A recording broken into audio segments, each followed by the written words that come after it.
سلامونه دوستانو، تازه معلومات دا دي چې هندوستان پاکستان ته ماتې ورکړله، د ایشیا کپ یې وګټلو. نو دا آخري میچونه و چې انډیا پاکستان ته ماتې ورکړله. راځئ دا یو څو کلیپونه راسره وګورئ. क्योंकि हम हार गए। मैम क्या था इसमें, क्या इतना इन्हें कहा, कोई ऐसा लग रहा था कि ये ऐसे लग रहा था जैसे किसी बच्चे के साथ खेल रहे हैं। यकीन नहीं हो रहा था, मतलब बीच में फील्डिंग स्ट्रांग नहीं थी, उनको इतना स्कोर नहीं बनाने देना चाहिए था।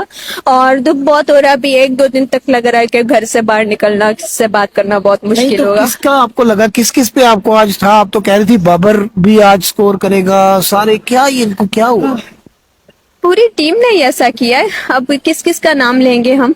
ठीक है, जाहिर सी बात है, अगर कैप्टन चला जाता है तो बाकी प्लेयर्स के भी हौसले टूट जाते हैं ना। जी जी شینچوي او د کامیو د 400 ګړی او بیا د 2015 کال د ایشیا کپ فاینل د شل اوریدونو د انډیا او د پاکستان ترمن دی چې هغه انډیا وګټلو. موږ ته مبارکي وي انډیا خلکو ته، انډیا هیواد ته. خو یو خبره کو پاکستانه چې تا ته ایشیا کپ ګټل نو پکار دا میچ، ځکه چې تاسو خو جوارګر ریاست ته د پاکستان قرضدار نو که دا ایشیا کپ پاکستان کرکټ ټیم ګټلې وي خدا پیسې شهباز شریف راوړی او په قرضو کې ورکولې، ځکه هر یو پاکستانی 3.5 لکه پاکستانی روپۍ قرضدار د نړیوال بانک نه. نو خبردار تاسو په کور کې 10 کسان چې 3.5 میلیونه هر یو پاکستانی قرضدار یو کور. نو خبردار پرې چې انډیا دغه کپ دنه وګټلو، ځکه هغه اقتصاد هم ښه دی او پیسې هم په دې ځای لګوي، دغه هر څومره ډالر چې وګټل. نو مبارک دی وته، ډیر زبردست ایشیا کپ وشو. که موږ ونه ګټلو زموږ دوست هیواد انډیا خو وګټلو.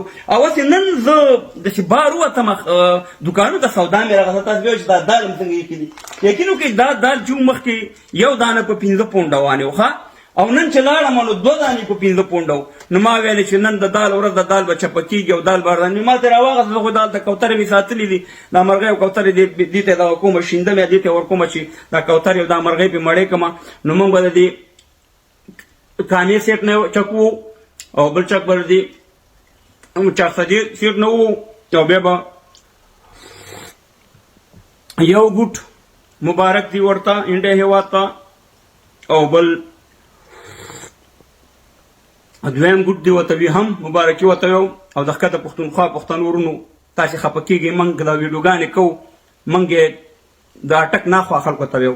او که څوک هم بیا د پنجاب ریاست او د دې پنجابي دفاع کوي نو بیا یې نور هم ورپسې یو بل ټک و. او